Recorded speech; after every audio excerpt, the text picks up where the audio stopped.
Ja vás vítam na tejto prednáške. Bude to webinár, o ktorom kedykoľvek vy môžete zasiahnuť do diskusie. Ozvite sa, vypnite si mikrofóny, aby to nerušilo, ale v ktorejkoľvek chvíli si ho zasa zapnite a môžete rozprávať. Prepáčte, posledná vec, že tie skúsenosti sú zo základných škôl 6%, strednej školy 26%, vysoké školy 33% a vzdelávanie dospelých 33%. To je dobré zastúpenie, hej, lebo humor by mal byť o vzdelávaní ľubovoľnej skupiny a ja sa budem, pretože ja mám tiež skúsenosti s vysokou školou, tak ten môj akcent bude taký trošku nepriamo aj na tie vysoké školy. Takže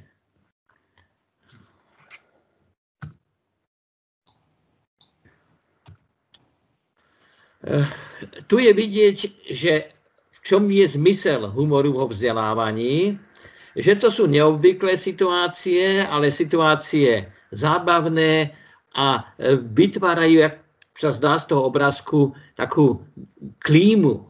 Tu ide vlastne o to, že vzdeláva sa oveľa lepšie, keď tam je dobrá nálada. A všimnite si, že vlastne tá nálada je tu hodne neformálna, a práve humor je ten nástroj, ktorý to dokáže veľmi dobre vniesť do toho. Ja poviem niečo o mne, aj bolo trochu jasné, že kto som, čo som. Budem mať pomaly 75 rokov a učil som dekade po svete. V princípe môžem povedať, že niečo, čo je ekvivalentné jednému semestru, som prednášal na 18 univerzitách v 12 štátoch sveta. A učil som hlavne programátorské a informatické predmety. Najväčšiu časť života som pochopiteľne prežil v Bratislave a tu si veľmi vďačne spomínam na spoluprácu s profesorom Hejným, ktorého v podstate vyhnali z Bratislavy a on odišiel do Česka, pretože tá atmosféra tuná k tomu, že čo je to vzdelávanie a že nestačí písať na vedecké články, sa treba trošku starať aj o tých žiakov, študentov. Tá tu na Slovensku veľmi nie je. Všimnite si, že platí to hlavne pre vysoké školy, že učitelia sa hodnotia podľa počtu publikácií a nie podľa toho, či vedia prednášať. A to umenie prednášať, to v sebe zahrňa aj ten humor. Ja som ovšem tento postup vždycky odsudzoval a písal som učebnice rôzneho typu, vrátane učebníc informatiky pre základné a stredné školy, veľa pre vysoké školy, ale napríklad som písal aj matematické rozprávky pre rozhlas a napísal som aj detské knížky, z nich Kamaráti robota Karla vyšli ešte v 90. roku a teraz pred 2 rokmi vyšli Meňavce Veľký tresk. A z tej budem ukazovať pár obrázkov a nejaké príklady budú zasa z rukopisu Meňavce veľké čísla. To je čosi ako druhý diel tej knihy. Ja by som rád toho, len problém je v tom, že pomerne malý záujem vydavateľstiev o tento druh, by som povedal, podivných učebníc. Áno, že to vlastne nie sú učebnice v tom klasickom suchopárnom štýle, ale že sú trošku zábavnejšie a to nerobí na Slovensku ako... Také knihy sa nevítajú. Áno. A čo je problém? Problém je v tom, o ktorom budem rozprávať, je to, že škola, univerzita a zábava sa nedávajú u nás dohromady. Čo to potom znamená, že nám žiaci spia a našim hlavným problémom je prebudiť ich. Ano? A teraz na to, ako ich prebudiť, môžeme použiť čo sa mi to rozbehlo samo?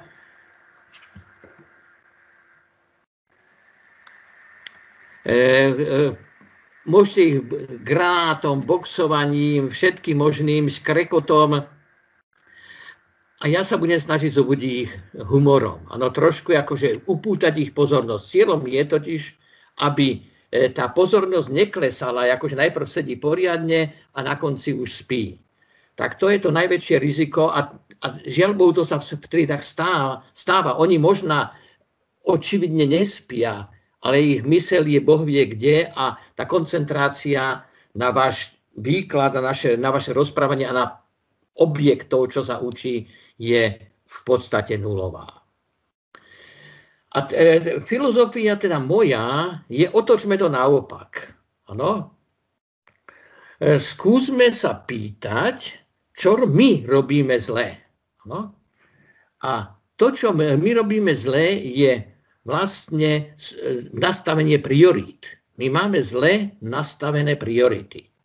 Všimnite si, čím sa zaoberáme. Zaoberáme sa tým, že vyberáme látku, aby bola obsahom primeraná veku, aby bola didakticky vhodne spracovaná. Tomu dávame vysokú prioritu a celá pedagogická veda a všetky pedagogické fakulty sa tomuto intenzívne venujú. To, čomu sa nevenujú, alebo venujú sa len vo veľmi malej miere, je spôsob podania. To znamená to, aby sme zvýšili atraktívnosť. Aby sme upútali toho predmeta, aby to, čo učíme, bolo zábavné a vyvolávajúce záujme študenta. Ja som sa s tým prvý raz stretol v Spojených štátoch ešte v roku 82 a tam, keď som počul o tom, že vyučovanie má byť fun, tak ma to tak ako dosť zaskočilo. Ale potom som tam mal jednu prednášku a oni hovoria, o čom ty hovoríš, že tebe sa to neľúbi, však ty si to tam robil. To neznamená, že sa budeme celý čas smiať. A že nás to musí zaujať. Že to, čo budeme celý čas smiať. A že nás to musí zaujať. Že to, čo robíme, čo ty tam prednášaš, musí byť natoľko zaujímavé, aby sme my mali z toho dobrý pocit. Čiže tá otázka toho humoru je vlastne skôr otázka zábavy a schopnosti zabaviť, to zaujať tých svojich poslucháčov, tú svoju, povedal by som to nechutne, že protistranu. No. Čiže to zmysluplné vzdelávanie musí mať telo aj dušu. Tým telom samozrejme je tá látka. Lebo ja chcem naučiť nejaký predmet, očakávam, že to bude mať nejaký obsah. Rád by som bol, keby si z toho tí ľudia niečo odniesli, že to je to telo. Ale nemôžem sa iba starať o telo. Musím sa starať aj o dušu. A to je práve tá otázka tej atraktívnosti, to je otázka tej zábavnosti. A teda v tej druhej etape, keď som povedal, že to musíme prevrátiť ale znamená, že dáme na vrch dušu a dáme jej vysokú prioritu. Pričom to neznamená, že uberieme prioritu tomu telu. Ten obsah tam musí byť a musí byť racionálny. Ale problém je v tom, že musí byť zároveň podaný tak, aby zaujal. No? A všimnite si, na tomto obrázku vľavo je tá pani, čo levituje, všetci ostatní levitujú, chcú levitovať, sú zachmúrení, pozerajú pred seba, nemajú akoby radi svet a tá jedna sa smeje a zrazu letí. No? Čiže toto je taká metafora toho, čo vlastne očakávam ja od toho vzdelania. A preto som napísal tú knižku, tuto na pravej strane máte prvú obal teda z tej knižky Meniajúce veľký tresk a pozrite sa, to nevyzerá ako učebnica. To by ste určite nepovedali, že to je niečo, čo vás chce niečo naučiť. Prečo? Pretože, a to bola sranda, keď sme to posielali na jednu katedru didaktiky, tak odtiaľ odpovedali nie, že obsah je zlý, alebo že to... Oni napísali, takto sa fyzika neučí. No dobre, a tak keď sa neučí, to neznamená, že tak nemôže učiť. To je z veľkej časti o fyzike. Práve uvidíte neskôr, že to je pomiešané. Že to nie je o fyzike. Volá sa to veľký tresk, lebo to hovorí o vývoji nášho vesmíru, ale to je len hlavná dejová línia. Okolo nej je habadej vedľajších dejových línií. A o tom sa vlastne bavíme. Aby teda bola tam tá duša, to telo tam je, to je ten veľký tresk. Aby tam bola duša, aby tam bolo spústa nabaleného okolo, čo urobí ten veľký tresk zaujímavým a ľudsky prístupný. Prečo ľudia nemajú radi humor vo vzdelávaní? Toto je typické, ráno som na jednej konferencii bavili na túto tému s kolegami a ja hovorím, slovenská veda je preto tak biedná, lebo sama seba berie príliš vážne. A jedna pani sa zasmiala a hovorí, máte pravdu, ale moc nahlas to nehovorte na Akadémii vied. A teraz otázka, prečo? Čiže tuto sú tie, v tom prvom ľavom stĺpci sú tie názory na to, prečo nepatrí humor do vzdelávania. Lebo sa stotožňuje s rozprávaním vtipov. No samozrejme, že na prednáška nemôže byť rozprávanie vtipov. Ten vtip tam musí byť súčasťou toho.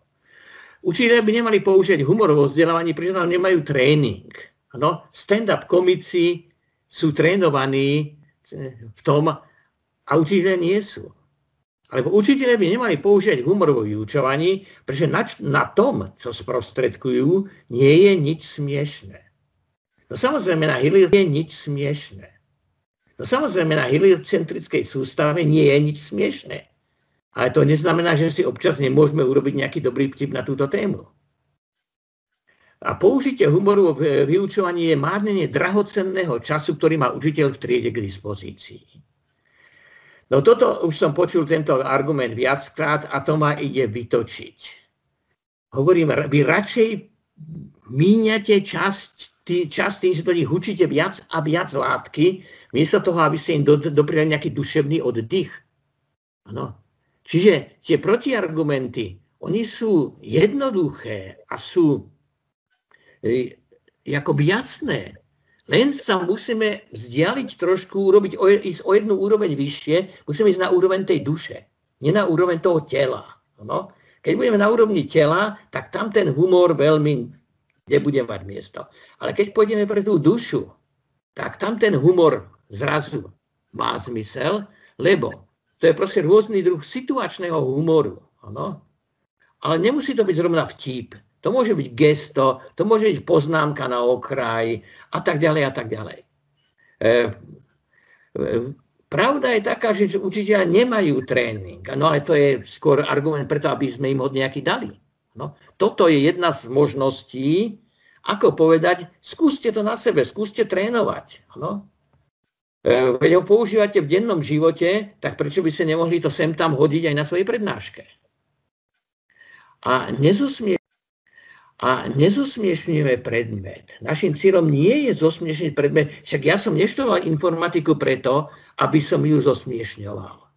Ja nerobím znalostný manažment preto, aby som si z neho robil srandu. Nie, ja robím to preto, že sem tam ten predmet si zaslúži nejaký taký nadhľad. No a keď sa vám to podarí, tak potom nazviažete kontakt s tým publikom. A to je veľmi dôležité. Každý z vás, však som videl, učíte, prednášate, komunikujete, takže prečo nie? Tam sú, kto je pozývateľ, tam sa mi tu objavuje na obrazovke, že sa nejakí ďalší čakajú vonku, tak ich pustíme donútra. Je dobre. Toto nie je prednáška, ktorá by potrebovala nejaký systematický, neotrasiteľný základ. Takže keď tam skočí niekto aj uprostred deja, nič strašného sa nedie. Kto z vás, ak takí sú, zažil kino Čas? Viete, čo je kino Čas? Alebo ste tu všetci takí mladí, že si to nepamätáte? To bolo kino, v ktorom sa premietali krátke filmy do nekonečna, do kolečka. Asi po hodine alebo hodine a pol sa to začali točiť odznova. A bolo to výborné kino, lebo keď si, povedzme, fungovalo to často na nádraží. V Bratislave na hlavnom nádraží bolo také kino. Keď ste čakali na vlak, tak ste mohli kedykoľvek tam zájsť a kedykoľvek vypadnúť. A dokonca vedľa bola obrazovka, ktorá hovorila, ktorý vlak za nejakých 5 minút odíde, aby ten dotyčný ten vlak nezmeškal. Takže toto je vlastne vidieť, že keď chceme, tak dokážeme nájsť spôsob, ako tomu človeku zjednodušiť.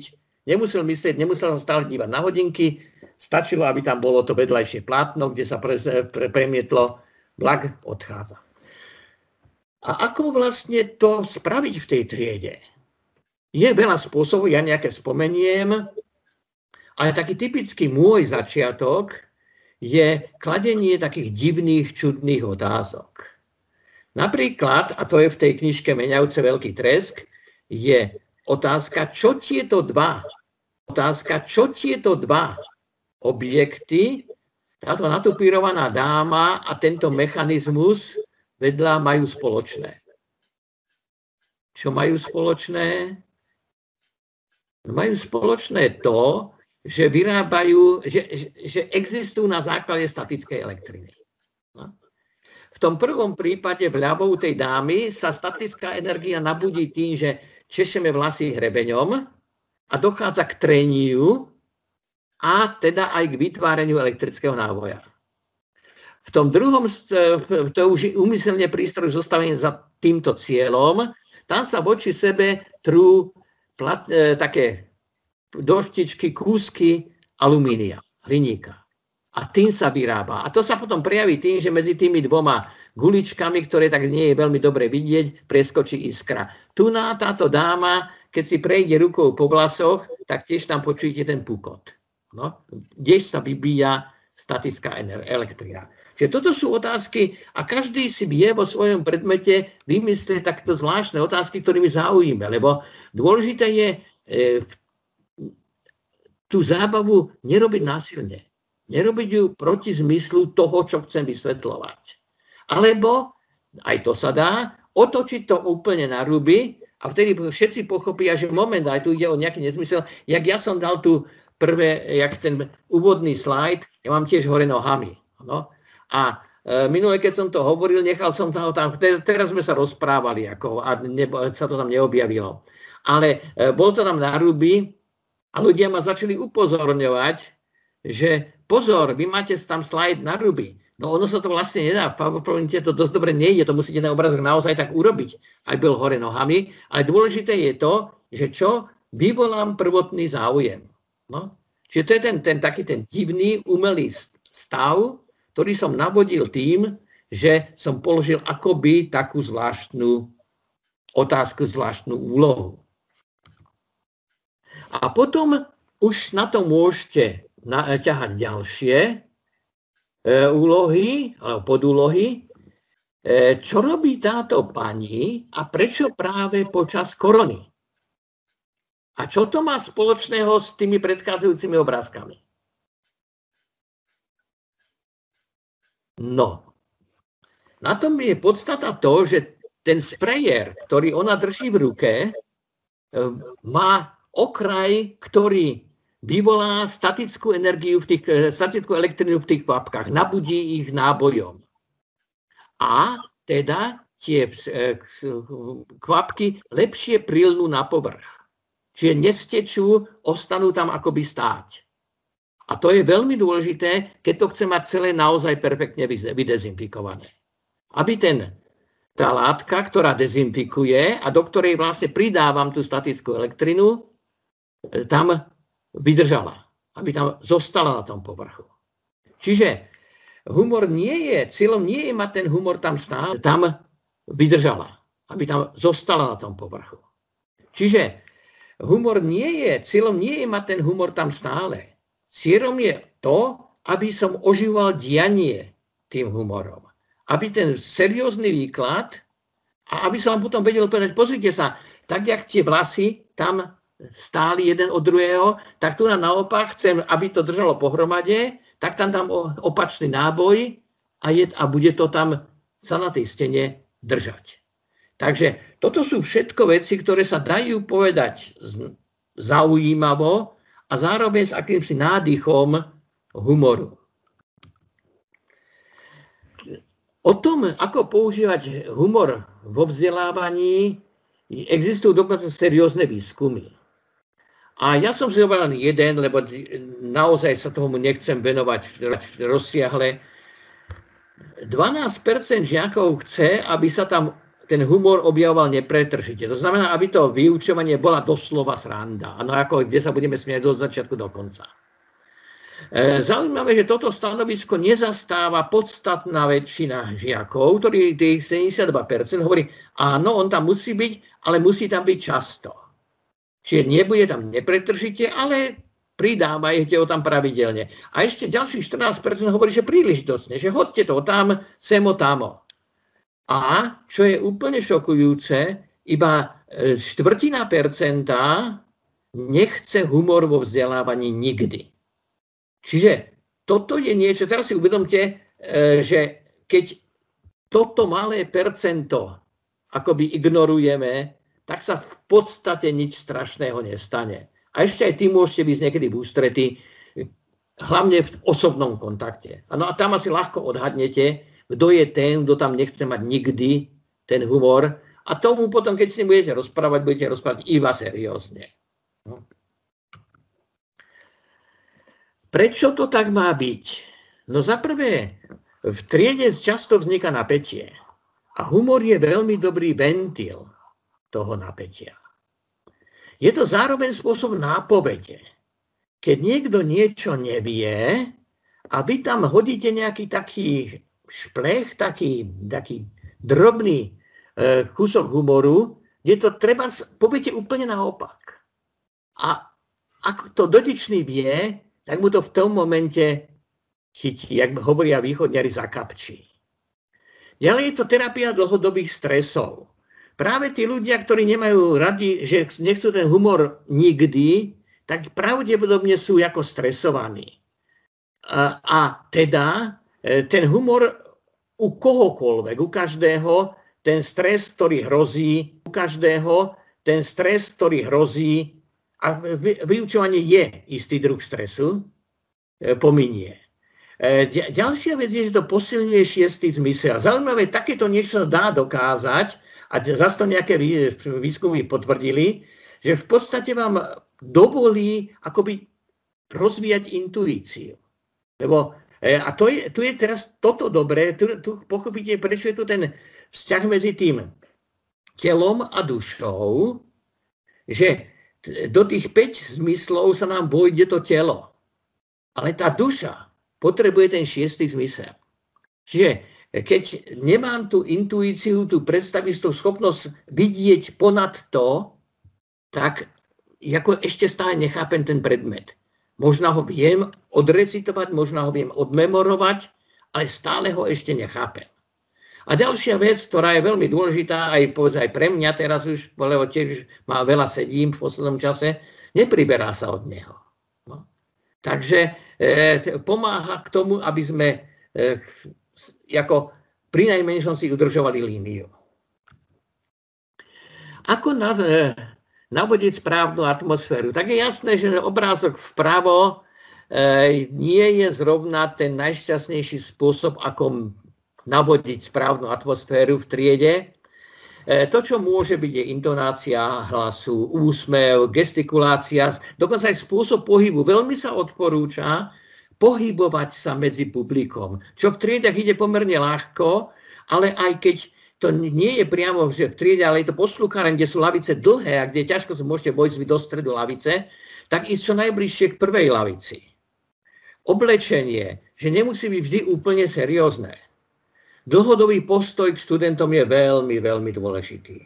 Ten študent musí mať pocit, že vy ho beriete ako osobnosť. A vtedy je možné použiť ten vtip. A vtedy tí študenti si dovolia vtip aj voči vám. A to je tiež treba vydržať. To treba tiež znášať dobre. A potom sú tie všelijaké učebné pomôcky, ktoré možno nie sú priamo humorom, ale sú zábavou v tom zmysle, že sú to hlavolami, kresby a videá, nejaké divadelné vystúpenia. Povedzme, že chcete od študentov, aby si na tému vami určenú urobili vystúpenie. Pripravili si prezentáciu tak, že 2 a 3 ju budú hrať, nie jeden. Čo neznamená, že budú hovoriť ako niečo humorného, ale že budú nútení koordinovať to svoje vystúpenie. Potom je tu komunikácia cez sociálne médiá. Zás má byť slušná, sem tam humorná, nikdy nie urážajúca. Lebo to sa s humorom neznáša. No. A potom sú také tie newsletters, nejaké tie správy. To znamená, to je to, vždy nejakým spôsobom musím navádzať tú atmosféru, povedať, takto to robte a naznačiť len veľmi jemne, takto to nerobte. Aby som ukázal, že to neštandardné vzdelávanie potrebuje podporu v učebniciach, tak to ukážem, ako napríklad vyzerá podporu v učebniciach, tak to ukážem, ako napríklad vyzerá, vy už ste videli tú obálku tej knižky Meniajúce veľký tresk, na nej je karikatúra autora, trebárs. A tu, s kým si podávam ruku, na tej obálke je vlastne ten meniavec, v tomto prípade má práve podobu surikaty, pretože on sa dokáže meniť ľubovoľne. Áno, môže byť čímkoľvek. To je akási fiktívna bytosť, ktorá je tu od doby veľkého tresku a ktorá to vlastne všetko videla, ale takže dokáže o tom povedať, čo bolo, ale ja zasa viem povedať z hľadiska, pretože to poznám tú fyziku, prečo to bolo tak, ako to bolo a čo z toho vyplýva. No, napríklad, že z toho vyplýva tá elektrina, alebo niektoré z tých síl, ktoré tam pôsobia, sú práve tie elektrické. A tak ďalej, a tak ďalej. A potom sú tie zábavné časti, ktoré zase nie sú doslova humorom, alebo nemusia byť, je tam samozrejme sem tam humor. To sú všetké zvláštne ilustrácie. Keď si tam vidíte, jak sa lebo tam sa bavíme aj o tom, čo keby sa ten svet pokazil, čo keby niečo zlyhalo. Tak to je napríklad ten strom, z ktorého vyrastá ovca. No. Čiže ja som dal v tomto smere voľnú ruku ilustrátorovi, vymýšľaj aj ty nejaké nezmysly v živočíšnej ríši a kdekade v ľubovoľnej ríši. A potom sú tu odskoky od hlavnej témy, aby teda to učenie nebolo také otravné, trvalé, tak sem tam preruším ten výklad, a dám tam, napríklad toto je krížovka, ktorá neobsahuje ani jednu jedinú samohlásku. Takže to sú proste veci, ktoré vlastne... A toto teda tá knižka nie je doslova učebnica, je to skôr taký pracovný zošit. No a tu je vidieť, že ono je tam aj pomerne dosť toho textu. Toto sú také hustejšie stránky. Toto je o tom, prečo slnko funguje tak, ako funguje. A tuto je zasa o tej elektrine a magnetizmu. A tam práve sa ukazuje, že rotácia trebárs aj Zeme. Práve vďaka rotácii tu máme magnetické pole Zeme. Keby Zem nerotovala okolo vlastnej osy, tak by sme ho nemali. Čiže na takýchto všelijakých veciach, ktoré tu na všimnite, to je skákanie od seba, to je strana 27 a tá ďalšia strana je 68. Čiže ten dej je naozaj, tam je veľa rozprávaného deja, je tam dialog, kde si tie veci vyjasňujeme a kde si občas naozaj robíme jeden z druhého srandu s tým amébom. Čiže je to trošku o inom chápaní toho vzdelávania. Že to nie je čítanie presne definovaného textu. Aj ten obsah si z toho treba do veľkej miery vytiahnuť. Čiže, a teraz otázka je, ako stvoriť tú dušu. Čiže to je návod na to, ako vlastne vytvoriť takú situáciu, že to sa, o čom hovorím, môže byť zdanlivo nudné, ako vidíte za chvíľočku, a pritom zároveň to môže byť atraktívne. Čiže ja sa snažím o to, aby to bolo atraktívne a snažím sa o to, aby som ubúdal pozornosť. A teraz úloha je takáto. Organizmus vyrastie z bunky, ktorá vznikne spojením spermie s vajíčkom. Prvotná bunka sa ďalej delí raz za deň. Ak by takýto proces pokračoval denne, aký veľký by bol novorodenec? No a tak samozrejme musíme prijať nejaké zjednodušujúce predpoklady. Tak ten predpoklad prvý je, že tehotenstvo trvá 280 dní. A druhý je, že zárodočná bunka má hmotnosť 1 miliardiny gramu. Tu musím povedať, že to je oveľa menšia hmotnosť, než je reálna, lebo tie bunky, z ktorých sa ako vajíčka, z ktorých sa rodia deti, tie sú podstatne väčšie. Ale je to jedno, pretože uvidíte, že v tej úlohe to nehrá podstatnú úlohu. Ako to tá bunka porastie? Tak v deň 0 sme ho splodili, v deň 1 nasledujúci, tam budú už 2 bunky, potom 4 a tak ďalej a tak ďalej. A čo je dôležité, je to, že po mesiaci tá bunka sa rozmnoží toľkokrát, že už bude tam miliarda aj niečo buniek v tom plode. A to znamená, to je ale stále také, znie to tak rozumne, po mesiaci ten plod váži 1 gram. Čiže to ešte nikoho akoby nenakúpne. Hovorím, preto som úmyselne zvolil tú bunku veľmi malú, menšiu, než je reálna, lebo pravím, na tom vôbec nezáleží. Práve naopak, tu nás si človek povie, no však čo je na tom divného, to je, tak toto asi má byť. Ano? Po mesiaci je to predsa len úplne maličičký drobček. To je síce pravda, ale to by muselo byť inak. Mne to nejako neviem posúvať teraz. Musel som vyskočiť z tej prezentácie, lebo Dobre, nevieme ti poradiť ako v tejto chvíli. Nie, ja už som naspäť, dúfam, že už som naspäť. Ale je to v poriadku. Jednoducho z nejakých dôvodov mi to padlo, takže je to jedno. Dôležité je to, že, a teraz sa postavte som už moc ďaleko, skočím, rýchle skočím tam, kde som mal byť. Tak, tu. Každý mesiac, pretože to je pravidelný rast, sa ten plod zväčší miliardukrát. No a teda na konci prvého mesiaca váži 1 gram a na konci druhého mesiaca už váži 1000 tón. To už je 10 zaoceánskych parníkov. Po 4. mesiaci by ten plod vážil 1/6 váhy zemegule. Prvého mesiaca už váži 1000 tón. To už je 10 zaoceánskych parníkov. Po 4. mesiaci by ten plod vážil 1/6 váhy zemegule. Do konca toho obdobia by ten plod bol v podstate väčší, ako tuším, ja som to počítal, asi 1/6 celého vesmíru viditeľného. Takže to sú proste strašné čísla. Čo je teda zlé? Čo sa vlastne stalo? Prečo nie sme takí veľkí? Odpoveď je hrozne jednoduchá. V podstate do tej istej etapy sa tie bunky naozaj iba množia, a to sú tie tzv. Kmeňové bunky, a potom zrazu sa začnú špecializovať. A tým, že sa začnú špecializovať, oni sa začnú medzi sebou aj prepájať, vznikajú z nich zložitejšie orgány, každý nejakým iným spôsobom vytvoria to naše telo. Čiže ten objem sa nahradí zložitosťou. Čiže bunky už nerastú počtom, ale to, čo rastie, sú väzby medzi nimi. A to je niečo, čo si málo kto uvedomuje. Že my, keď sa bavíme o tom, že ako vzniká z plodu človek, tak sa stále sústredujeme na to delenie tých buniek. Ale to vôbec nie je pravda. Tam naprostú väčšinu času sa vytvárajú zložitejšie štruktúry.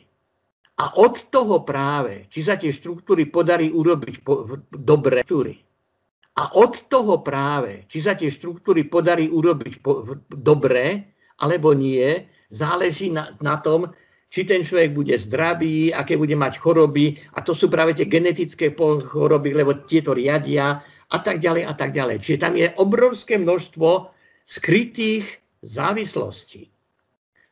Čo samozrejme je dobré na prepojenie na medzipredmetové. Toto vidíte, že sme z fyziky, matematiky zrazu skočili do biológie. Ale sú také oveľa jednoduchšie námety. A teraz je taký typický matematický vtip, lebo ja som matematik pôvodom, je dvojitý zápor. V slovenčine je dovolený dvojitý zápor. Čiže neželám vám nič zlé, je zároveň to isté, neželám vám nič nedobré. No a keby sme boli teraz čistí matematici, tak škrtneme tie dva zápory, tie dve nie, a vidí nám z toho, želám vám nič dobré. Takže toto je jedna ukážka toho, že ten prirodzený jazyk je vlastne oveľa zložitejší, než aby sa dal opísať nejakými mechanickými pravidlami. My buzerujeme deti s vybranými slovami, hlavná veta, vedľajšia veta a tak ďalej a tak ďalej. Čiže ich učíme to telo, ale neučíme ich o tej duši. A tá duša napríklad sa je krásne skrytá v tej ďalšej vete, nebojím sa vakcinácie, práve naopak. No práve naopak, od nebojím sa vakcinácie je bojím sa vakcinácie. Čiže na to, to je taký obľúbený matematický vtip, na ktorom nachytáte kde koho. No? Lebo to práve naopak ľudia veľmi často hovoria, a tuto ukazuje sa, že to je. A napokon sú také doslova slovné hračky, že keď dám ten dvojitý zápor, tak nešťastná nevesta je zrazu šťastná vesta. A šikovné nemehlo je, nešikovné nemehlo, čo je bežný fakt, je šikovné mehlo. No. Čiže toto sú návody na to, ako tie pravidlá, to telo, keď ho niekedy dotiahnete ad absurdum, tak zrazu sa ukáže, že moment, ale však tie pravidlá takto nefungujú. Oni nie sú také, ako my ich veľmi tvrdo hlásame, čo samozrejme je veľkou pravdou práve v humanitných vedách. V tých prírodných vedách je to oveľa z tohto pohľadu jednoduchšie. Takže tuto je také poučenie, taký love often je 10 pravidiel, 10 toho, že sa máte často smiať. Nebudem čítať tie anglické verzie, tiež sú tam práve to je to love a na ďalšom slajde often, ale hovoria, nazeraj na problémy ako na šance, nie ako na bariéry. Priateľ sa s tými, ktorí sa dívajú na svet cez ružové okuliare. Pri každej vhodnej príležitosti, podotýkam vhodnej príležitosti, využívaj humor. Buď o krok vpredu pri posilňovaní pozitívneho pohľadu na svet. Pohľadu na svet. A pomáhaj druhým robiť to isté. A pomáhaj druhým pochopiť, aby mali radi srandistov. Ano, aby sme všetci mali tú zábavu. Aby všetci sa snažili, že svet naozaj má rád srandistov. Že to je to podstatné. A tá druhá petica hovorí, ponúkaj svoj úsmev tým, ktorí ho najviac potrebujú. Smej sa často od srdca. Nešetri časom pri vymýšľaní, zaznamenávaní vtipov, anekdot a humorných historiek. Ja teda nemám dobrú pamäť na vtipy, ale sú ľudia, ktorých majú a je dobré, keď toto vedia po vhodnej chvíli hodiť do publika. No? Vedia ich zabaviť práve týmto. S chuťou rozprávajú vtipy a opisujú humor. No? Vedia ich zabaviť práve týmto. S chuťou rozprávajú vtipy a opisujú humorné situácie. A to, čo je najdôležitejšie, čo som už zase na začiatku ešte pred tým webinárom povedal, netreba sa brať príliš vážne. Treba sa naučiť sa smiať na sebe samom. Vtedy sa človek sám akoby má akýsi odstup od seba a tá jeho prílišná serióznosť sa týmto akoby potlačí.